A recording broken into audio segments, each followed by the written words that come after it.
लेकिन इसी चोर दरवाजे से दरगाह पे आ गई। जबकि औरतों को यह सोचना चाहिए था, जब जुमा फर्ज नहीं है पर्दा के लिए तो दरगाह पे जाना कैसे जरूरी हो गया। जब ईद बकरीद नमाज हम पर वाजिब नहीं है पर्दा की वजह से, फिर मेला में जाना कैसे जरूरी हो गया। इसका मतलब है कि वह साहब क्या है कि दो चार लोगों के फतवे की आड़ में अब मज़ारात को मेला बना दिया, पिकनिक पॉइंट बना दिया, लड़का लड़की के मिलने का वो मीटिंग पॉइंट बना दिया। 2-4-10 लोगों के कव्वाली करवाने और उस कव्वाली के म्यूजिक की आड़ में, हारमोनियम और तबला बाजा की आड़ में, औरत और मर्द के मुकाबले की आड़ में उसे ज़िनाकारी का अड्डा बना दिया। हर जगहों पे 2-4-10 लड़कियों को लेके भागने का माहौल पैदा हो गया। इस्लाम पाक मजहब है, इस्लाम पाकीज़गी में विश्वास करता है, इसलिए वहां नफ्स को मिटाना होगा। दूसरे से खतरनाक मुकाबला करने के लिए बेजा तावील नहीं करनी होगी, शरीयत के तकाजों को देखना होगा। शरीयत चाहती क्या है, इस्लाम चाहता क्या है। इसलिए अगरचे मेरा मतलब उसके खिलाफ हो कि मेरी रोजी रोटी खतरे में पड़ जाएगी, मगर कितने दिनों तक चादरें बेच के खाएगा, कितने दिनों तक औरतों की भीड़ लगा के 2 पैसा कमा के तू शक्करपाला बेच के अपना पेट पालेगा। 10 साल के बाद तो मरना होगा, मरने के बाद क्या जवाब देगा। इस्लाम फोकस करता है नमाज पे, इस्लाम जोर देता है ज़कात पर, इस्लाम जोर देता है हज पर, इस्लाम जोर देता है ज़कात पर, इस्लाम जोर देता है फास्टिंग और रोजे पर, इस्लाम जोर देता है अखलाक पर, इस्लाम जोर देता है प्योरिटी पर, इस्लाम जोर देता है मॉरलिटी पर, इस्लाम जोर देता है ऑनेस्टी पर, इस्लाम जोर देता है चैस्टिटी पर, इस्लाम जोर देता है दयानतदारी पर। यह इस्लाम अखलाक का मजहब है। Islam is the religion of morality, Islam is the religion of nature, Islam is the religion of discipline. Islam discipline का मजहब है, अखलाक का मजहब है, पाकीज़गी का मजहब है। हमने उसे ढोल का मजहब बना दिया, हमने उसे हारमोनियम का मजहब बना दिया, हमने उसे जहालत का मजहब बना दिया। इसलिए एक कौम मुस्लिम, तुम अपने पीर के बजाय सहाबा की जिंदगी को पेश करो, मुस्तफा की जिंदगी को पेश करो, सरकार गौसे आज़म जो सारे पीरों के पीर हैं उनकी जिंदगी पेश करो। अगर सब अपने बाप दादा में लड़ते रहोगे तो बर्बाद हो जाओगे। बुजुर्गाने दीन को सामने लाओ, छोटे छोटे इख्तलाफ को मिटा दो, मुत्तहिद हो जाओ, जन्नत वहां मिलेगी, कामयाबी यहां मिलेगी। तकबीर, नारे रिसालत, पैगाम मुस्तफा, कानून मुस्तफा, खलीफाए ताजुश्शरिया, अताए ताजुश्शरिया, बस्ती बस्ती करिया करिया। नफ्स को मिटाना होगा, अपने नफ्स को पाक कर। कद अफलहा मन तज़क्का, वह कामयाब हो गया जिसने अपने आप को प्योरीफाई किया, अपने आप को गंदगी से बचा लिया। गंदी सोच, गंदा ख्याल, गंदे वसवसात, गंदे प्लान से जो अपने आप को बचा लिया। कपड़ा अगर गंदा हो तो आदमी पानी धो के साफ कर लेगा, लेकिन अगर जमीर गंदा हो जाए उसका क्या इलाज होगा, सोच गंदी हो जाए उसका क्या होगा। इसलिए कपड़ा व्हाइट पहनना कमाल नहीं है, दिल को व्हाइट रखना यह कमाल की बात है, दिमाग को व्हाइट रखना यह कमाल की बात है। नियतुल मोमिन खैरुम मिन अमली, मुसलमान की नीयत उसके अमल से बेहतर है। अल्लाह इन्नल्लाह ला यंजुरु इला सुवरिकुम वलाकिन यंजुरु इला कुलूबिकुम व अमालिकुम। Allah does not see your face, Allah does not see your wealth, but Allah sees your heart, Allah sees your deeds, Allah sees your action. Allah नहीं देखता कि तेरा चेहरा कितना खूबसूरत है, अल्लाह तुम्हारे अमाल को देखता है, अल्लाह तुम्हारी नीयतों को देखता है, अल्लाह तुम्हारे दिलों को देखता है कि दिल में क्या चल रहा है, दिमाग में क्या चल रहा है। सामने मुस्कुराहट है और यहाँ अदावत की छुरी है कि मौका मिले फौरी पीठ में घोंप दें। अब जहां ये 2 रुखे लोग रहेंगे उस समाज में चैन सुकून कहां से मिलेगा। बुजुर्गों की जिंदगी का एक चैप्टर में खोलता हूं, उसको आप गौर से सुनिए। कैसे कैसे लोग थे, कैसी कैसी सोच थी, आपस के इख्तलाफात को किस तरह से निपटाते थे। मुस्तफा को सामने रखकर, कुरान को सामने रखकर, अपने नफ्स को मिटा करके कैसे समाज खूबसूरत बनता था। एक किताब इस्लामिक हिस्ट्री में एक चैप्टर मिलता है। एक काजी मुनजिर नाम के एक बड़े नेक, बड़े सालेह और बहुत मुत्तकी परहेजगार एक बुजुर्ग थे जो मस्जिद में नमाज पढ़ाते थे और शहर के काजी थे। काजी मतलब चीफ जस्टिस, जो मुकदमात का फैसला करे, तलाक, निकाह, खुला और दूसरे उमूर को वह देखता रहे। काजी मुनजिर वो मस्जिद के इमाम, जुमा की इमामत करते थे।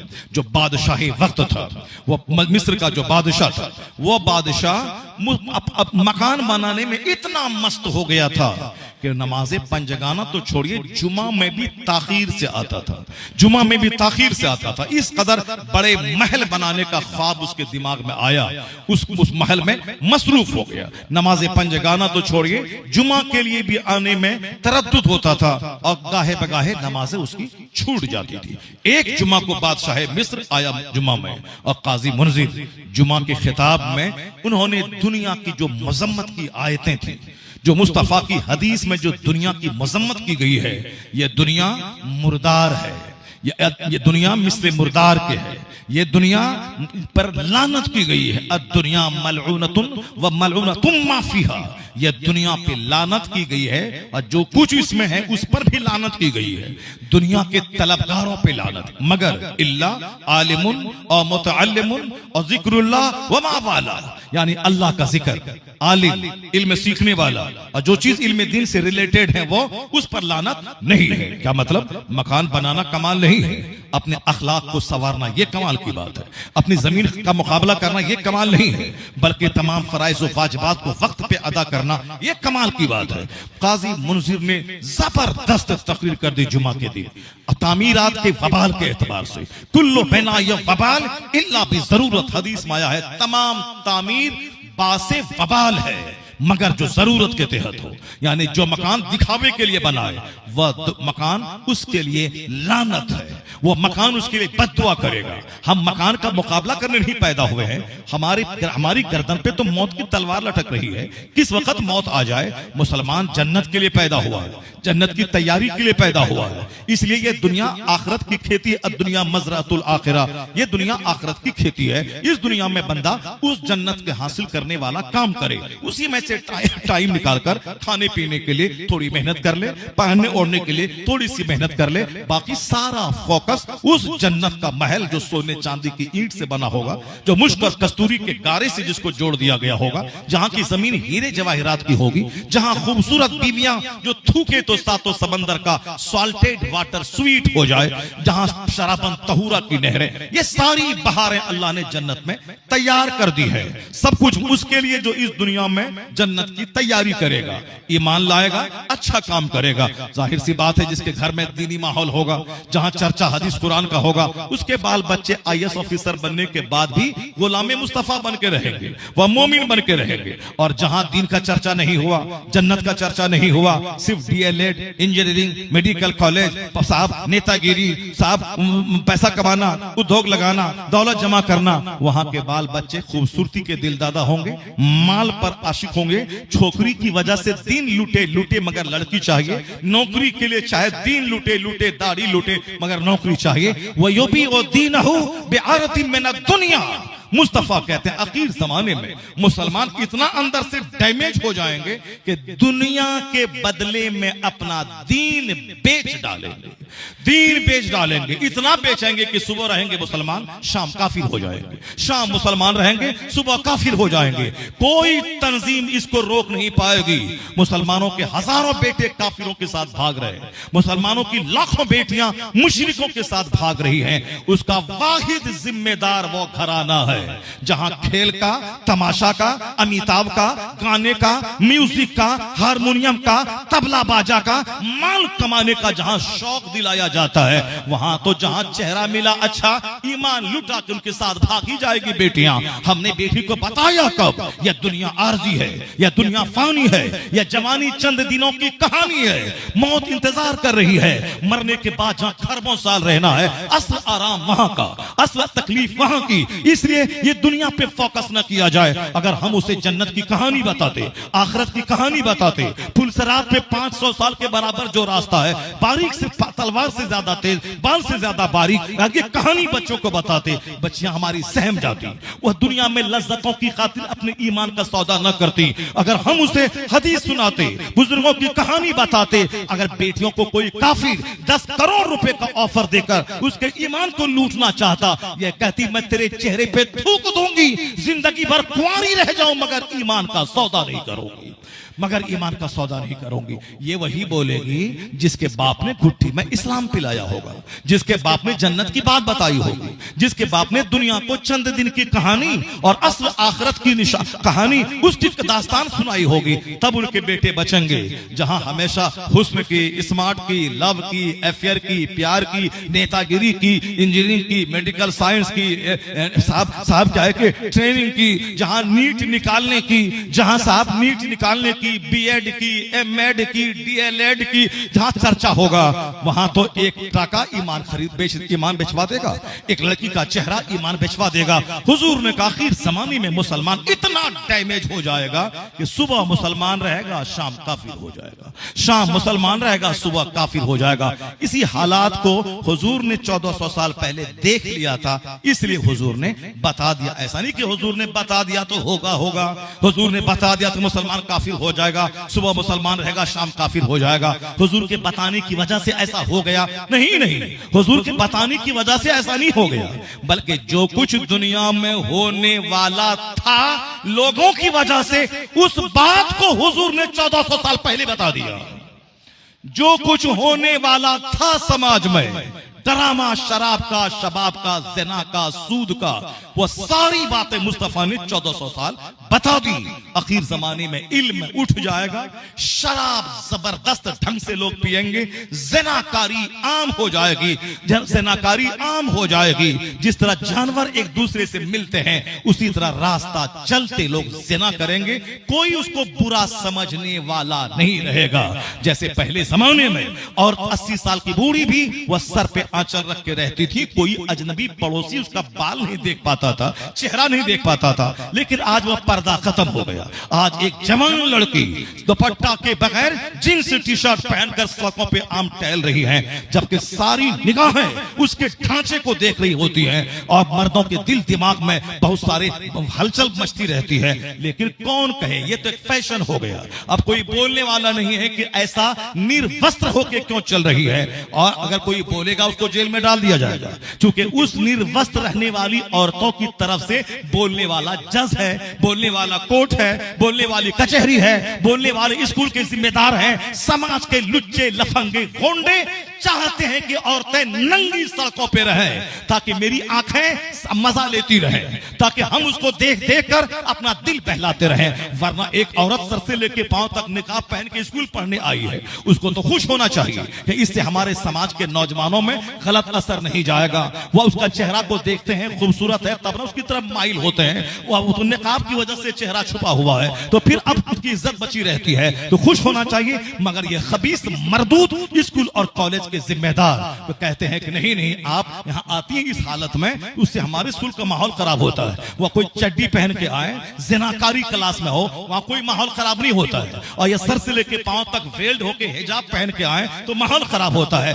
जब ज़िना को अच्छा समझने वाले पदाधिकारी पद पे मनोनीत हो जाएं, तब कौन होगा जो बुराइयों को रोक पाएगा। इस जमाने में ईमान बचाना इतना मुश्किल होगा जितना हथेली पर आग रखना मुश्किल होगा। हदीस में आया है, लोग शहर बे शहर घूमेंगे, यहां तक कि जंगल बकरी को लेके जाएंगे, जो जंगल में बकरियां चराएगा उसी का ईमान महफूज रहेगा। जो जहां भीड़ भाड़ में ज्यादा रहा उसका ईमान तो ऐसे ही तबाह बर्बाद हो जाएगा। जैसे हथेली पर आग रखना मुश्किल होगा, उसी तरीके से ईमान बचाना मुश्किल हो जाएगा। ये शहादत गहे उल्फत में कदम रखना है।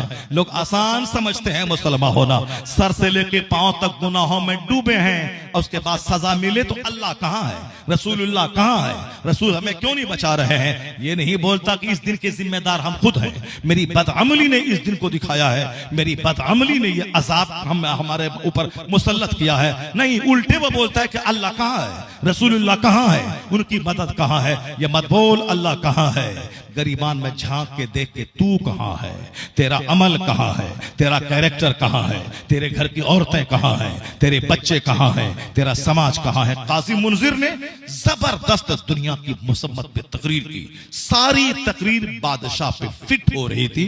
बादशाह को अंदर से बड़ा गुस्सा आया। वो नमाज खत्म होने के बाद सीधे घर गया, तिल मिलाया हुआ था। चूंकि मस्जिद के सारे लोग समझ गए कि काजी साहब ने सारी तकरीर बादशाह पे फिट कर दी। मकान बनाने का जुनून ऐसा इसको चढ़ा है कि मस्जिद की हाजिरी इनकी कम हो गई है।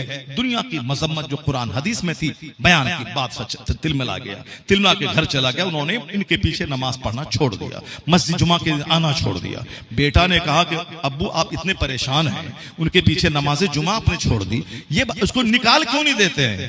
आप तनख्वाह उनको देते हैं, आपकी निगरानी में हुकूमत चल रही है, आप इमाम को मनोनीत करते हैं, आप तनख्वाह देते हैं, आप इनको निकाल क्यों नहीं देते? आप इस कदर अंदर से बेचैन हैं, आप गुस्से में हैं, आपका चेहरा तमतमाया हुआ है, आप उनके पीछे नमाज पढ़ना छोड़ दिए, आप जुमा दूसरी जगह पढ़ रहे हैं, आप उसको निकाल क्यों नहीं देते? इतने परेशान अंदर से क्यों है? बादशाह वक्त, बादशाह भी अपने आप में एक परफेक्ट मोमिन था। उसने कहा खबरदार, खामोश। अपने बेटे से कहा खामोश, दोबारा इस तरह के जुमले नहीं बोलेगा, दोबारा इस तरह के जुमले नहीं बोलेगा। क्यों? अगरचे हमारी मजम्मत उसने की है, अगरचे हमको बुरा लगा है, मगर ऐसा हक बोलने वाला अगर मुसल्ले पे नहीं रहे तो तबाही मच जाएगी। वो हक बोला है, वह सच बोला है। खबरदार तुम दोबारा ऐसे जुमले जबान से मत निकालना। मुझको तकलीफ हुई है, मैंने नमाज पढ़ना छोड़ दिया है, मैं दूसरी मस्जिद में जा रहा हूं, लेकिन ऐसा हक बोलने वाला आलिम कभी भी माजूल नहीं किया जाएगा, सस्पेंड नहीं किया जाएगा। यह है ऊंचे उठ के सोचने की बात, यह है छोटी छोटी बातों को नजरअंदाज करके अपनी जिल्लत रुसवाई झेल ले। इस्लाम की रुसवाई बर्दाश्त ना करे, मसलक की रुसवाई बर्दाश्त ना करे। हम नंगे हो गए, गंदे हो गए, चौपट हो गए, गलीज हो गए, मदरसा को मिटाने की कसम खा लिया, जलसा को रुकवाने की कसम खा लिया, और साहब कंपटीशन कर दिया। वो साहब मदरसा खोला है, हम खोलेंगे, वो मस्जिद बनाया है, नमाज तो नहीं पढ़ेंगे, अलबत्ता दिखाने के लिए मस्जिद खोलेंगे। मस्जिद में एसी लगाना कमाल नहीं है, मस्जिद में जितनी ज्यादा नमाजों की तादाद हो वही मस्जिद दुआ करती है, बाकमाल मस्जिद है। रहे मस्जिद मिट्टी की, नमाजी मार्बल होना चाहिए। यहां से मौज की खातिर मस्जिद, मदरसा, दीवार, मार्बल, ग्रेनाइट सब शान शौकत दिखलाने के लिए है। अल्लाह के लिए कौन नमाज पढ़ेगा? अल्लाह के लिए कौन मस्जिद तामीर करेगा? अल्लाह के लिए कौन अपने सारे दिलों के गंदे ख्यालात को मिटाकर अच्छे लोगों को सराहेगा? कौन होगा ऐसा? एक बार मिस्र में कहत छाया, बारिश रुक गई, सारे लोग परेशान हो गए। बादशाह मिस्र ने क्या कहा? काजी मुनजिर से जाके कहो वह दुआ करें कि अल्लाह बारिश रहमत का नजूल फरमा दे। वही जिनके खिलाफ उन्होंने तकरीर की थी, वो क्या कहते हैं? अपने गुलाम से, काजी मुनजिर से जाके कहो कि बारिश बंद हो गई है, लोग परेशान हैं, वो दुआ करें कि बारिश हो जाए। अल्लाह समद। जब बादशाह मिस्र सुल्तान अब्दुल नासिर का जब काजी मुनजिर के पास पहुंचा तो काजी साहब ने कहा कि बादशाह इस वक्त क्या कर रहा है? इस वक्त में कहत छाया है, बारिश रुक गई है, मुझसे दुआ की दरखास्त करने के लिए तुमको भेजा है, ये बताओ कि बादशाह इस वक्त कर क्या रहा है? कहा बादशाह इस वक्त जमीन पे अपनी पेशानी रगड़ रगड़ के दुआ कर रहा है। बादशाह मिट्टी पे अपनी नाक पेशानी रगड़ कर वो दुआ कर रहा है, रो रो कर। कहा जाओ खुशखबरी सुना दो, जब मुल्क का बादशाह वह मिट्टी पे नाक रगड़ के दुआ करे, खुशखबरी सुना दो कि अब बारिश होने ही वाली है, बारिश आने वाली है। इधर कासिद खबर लेके गया, उधर वो झमाझम बारिश हुई कि सारा मिस्र सरसब्ज़ो शादाब हो गया। ये है बुजुर्गान दीन की वो कहानियां जो हम जैसे गंदों को अपना आईना दिखलाती है। कैसे वह लोग कुव्वते बर्दाश्त, कुव्वते सब्र के मालिक थे। वह लोग छोटी छोटी बातों, गंदी गंदी बातों के पीछे पड़कर इस्लाम का, मस्जिदों का, मदरसे का नुकसान नहीं करवाते थे। इस्लाम का मफाद जिसमें हो, सुन्नियत का मफाद जिसमें हो, मसलक का मफाद जिसमें हो, मशरब का मफाद जिसमें हो, उस मफाद की खातिर अपने जिल्लत को बर्दाश्त कर लेते थे, मगर इस्लाम को नुकसान नहीं पहुंचने देते थे। यही कहानी बुजुर्गान दीन से हमारी जिंदगी में रोशनी के लिए काफी है। मैंने कहा आपसे कि एक खातून बगदाद की सर से लेके पांव तक नेकी का मुजस्समा है, और एक बाप दिन भर जिहाद, रात भर सजदा। एक खता हो गई, उसकी माफी के लिए 10 साल तक नौकरी, फिर लूली लंगड़ी अपाहिज गोंगी से निकाह करने का की शर्त पर राजी हो जाना, ताकि सारी तकलीफ दुनिया की मगर कयामत के दिन बेदाग होके जाऊं, वहां अल्लाह के नजदीक शर्मिंदा ना होना पड़े। लूली लंगड़ी अपाहिज बीवी दुनिया की मुसीबत है, चंद दिनों की, ये झेल लूंगा, मगर अगर माफी इसी शर्त पे ठहरी है तो बस मैं उस लूली लंगड़ी से निकाह करने को तैयार हूं। तैयार हो गए, क्यों? एक मुसीबत को उठाने के लिए। लेकिन जो अल्लाह से सौदा करता है, अल्लाह ताला ज्यादा दिन तक उसको नुकसान में नहीं रखता, अल्लाह ताला बेहतरीन बदल अता फरमाता है। उस नौजवान ने अल्लाह की मोहब्बत में आखिरत के अजाब से बचने के लिए एक लूली लंगड़ी से शादी कर ली, ताकि हमारा ये जुर्म माफ कर दे। ना सोचा था कि खूबसूरत होगी, नहीं, बल्कि लूली लंगड़ी समझ के निकाह कर लिया। अल्लाह की मोहब्बत में, अल्लाह से डरते हुए, कयामत के दिन हिसाब किताब से की गिरफ्त से बचते हुए इस गुनाह के दाग को यही धोना चाहा। मालूम है जब गुजरे उरूसी में दाखिल हुआ, हुस्नो जमाल की देवी बैठी है, बाहर निकला, महसूस हुआ कि मेरी बीवी नहीं, मैं गलत कमरे में दाखिल हो गया हूं।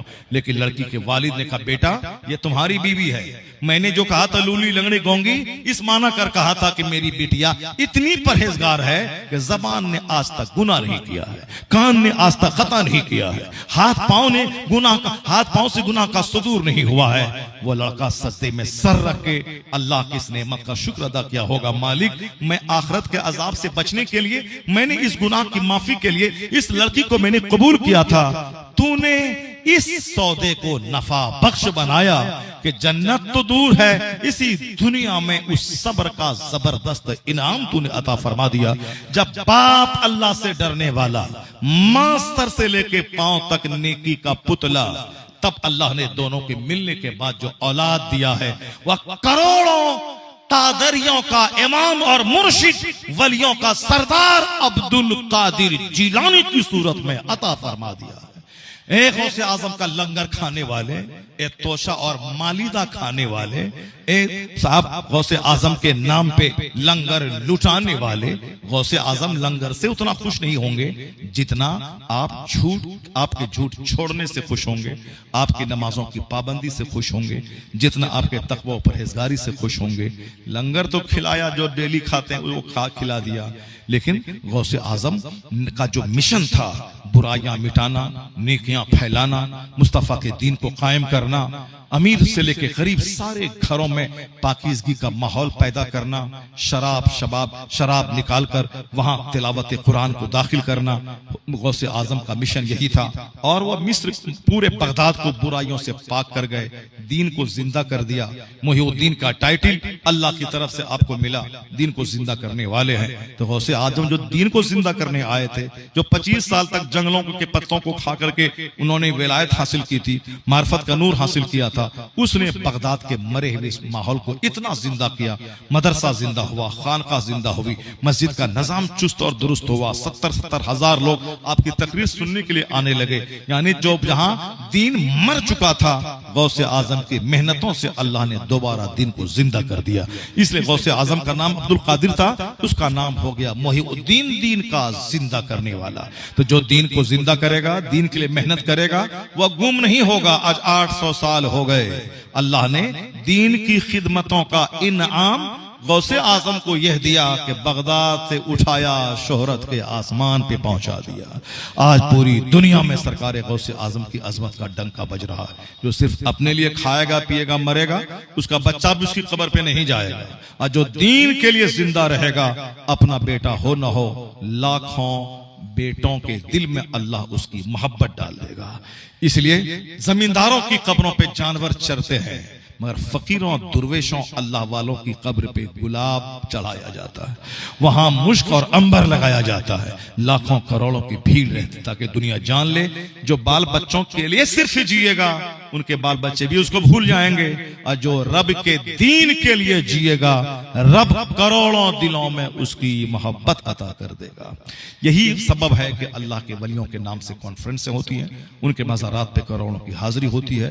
यह हाजिरी इसीलिए ताकि लोग उनकी जिंदगी से नूर हासिल करें, उनकी जिंदगी से जज्बात हासिल करें, उनकी जिंदगी से इंतुजियाज्म हासिल करें, उनकी जिंदगी से उत्तेजना हासिल करें, उनकी जिंदगी से प्रेरणा लें, उनकी जिंदगी से जिंदगी गुजारने का नुस्खा वहां से हासिल करें। इसलिए हुजूर ने कहा था, मैं कब्रों की जियारत से तुझको रोका था, तो अब मैं कहता हूं फजूरुहा, जियारत क्या करो। क्यों? फइन्नहा तुज़खिदु फिद दुनिया व तुज़क्किरुल आखिरा। इसलिए कि कब्रों की जियारत से आखिरत याद आएगी और दुनिया की चाहत घटेगी। हुजूर ने इसीलिए कहा था कब्रों की जियारत क्या करो कि आखिरत याद आएगी और दुनिया की चाहत घटेगी। हम लोगों ने उसी कब्र को धागा तागा मेला बना दिया, दुनिया मांगने का जरिया बना दिया। जिस कब्र की हाजिरी को हुजूर ने दुनिया की चाहत घटाने का जरिया बनाया था, हमने उसी कब्र को दुनिया बटोरने का जरिया बना दिया। इसीलिए बरकतें खत्म हो गई, रूहानियत खत्म हो गई। अल्लाह तबारक व तआला हमको आपको सबों को नेक लोगों का चर्चा करने, उनकी जिंदगी से नूर हासिल करने की तौफीक अता फरमाए। आमीन व आखिरु दावाना अनिल हम्दुलिल्लाहि रब्बिल